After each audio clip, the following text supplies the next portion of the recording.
Today I want to take you through a story from when Obi-Wan Kenobi was roughly a 12-year-old Padawan about 13 years before the events of the Phantom Menace.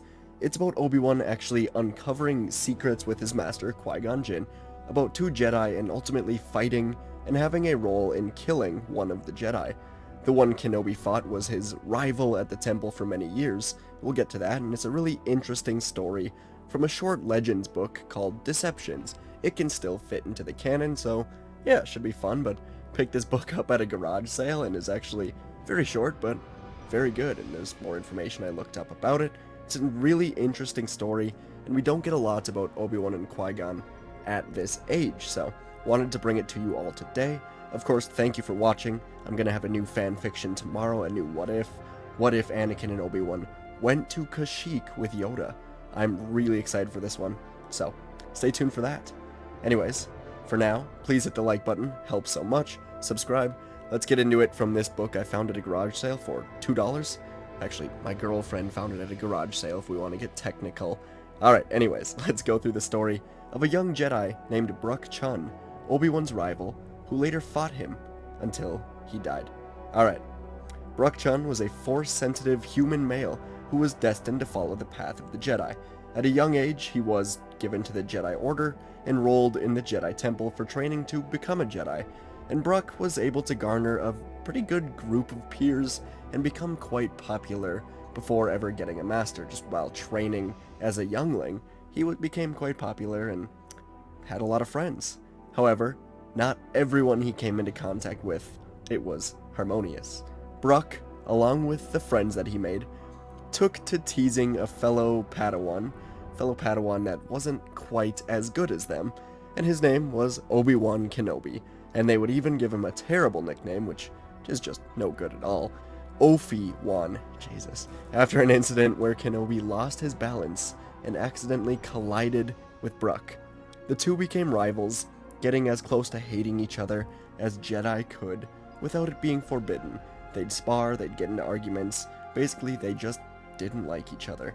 And as Bruk's training progressed, he eventually stumbled upon a secret revelation about his father.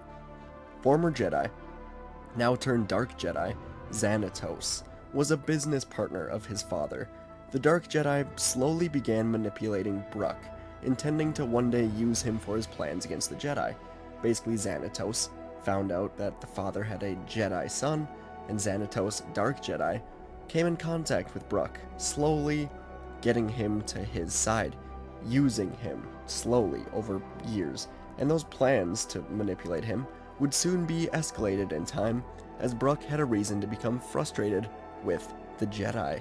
As Bruk and Kenobi, rivals, neared the end of their time at the Academy, both eagerly sought the attention of one specific Jedi Master who they wanted to be chosen for as a Padawan, and in a calculated move to undermine Obi-Wan, Bruk actually provoked a confrontation during a sparring session, hoping to prove himself. Yet, his plan kind of backfired when Grand Master Yoda saw the confrontation, saw the mini-spar, and then arranged a duel between the two Padawans to showcase their skills for Master Qui-Gon Jinn. Unfortunately for Bruk, Obi-Wan Kenobi was ultimately chosen by Master Jinn after some time that he contemplated over the decision.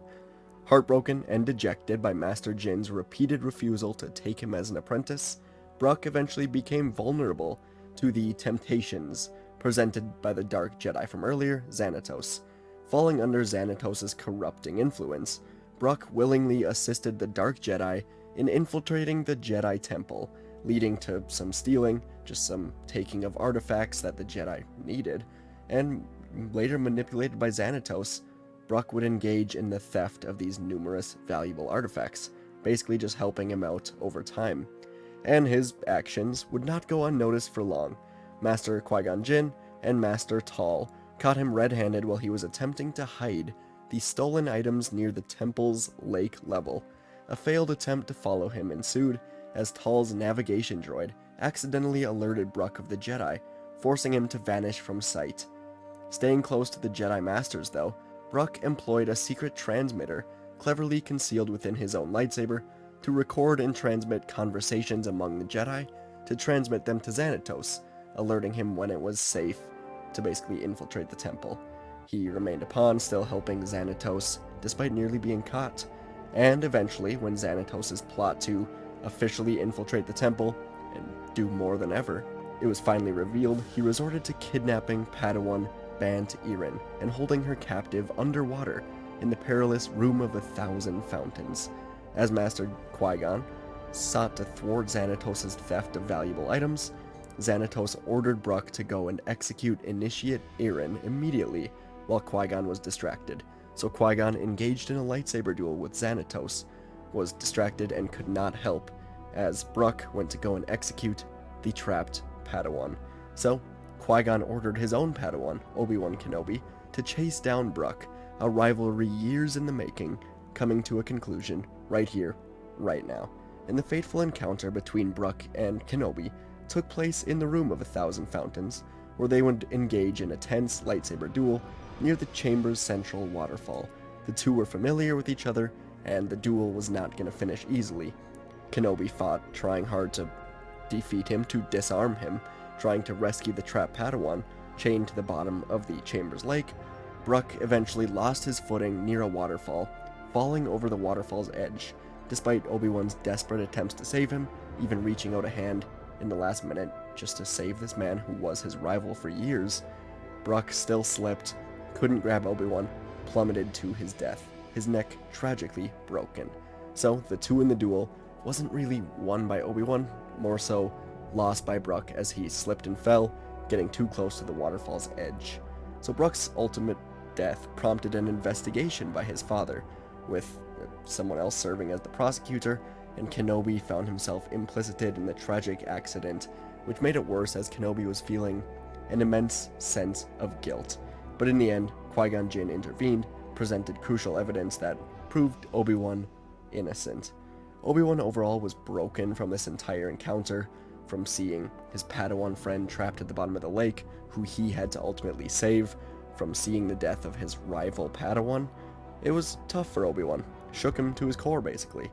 He would always deal with this, and one of the family members of Bruck, the Jedi that Obi-Wan saw die, told Obi-Wan that he would always be a killer, and those words stuck with him. It took him time to recover, but ultimately it did help him mature and become the guy that we all know. So, luckily, Obi-Wan would never have to deal with a Jedi trying to kill him again. Kidding, of course. Anyways, that's the story of Obi-Wan having a rival Jedi Padawan in the temple, both of them wanting Qui-Gon Jinn as their master, and ultimately Obi-Wan getting chosen, and Brunt resenting him for it, and eventually, through manipulation by Xanatos, the two fought in a very, very fateful duel. Let me know in the comments, have you heard this story before? It was interesting to read and just learn more about through websites and such, so yeah. Back from vacation, expect a new What If video tomorrow. Appreciate you all for watching. Yeah, I did find this video interesting. It's a new look into Obi-Wan and Qui-Gon, one that we don't see a ton of, so thanks a lot. Alright, I'll see you in the next video.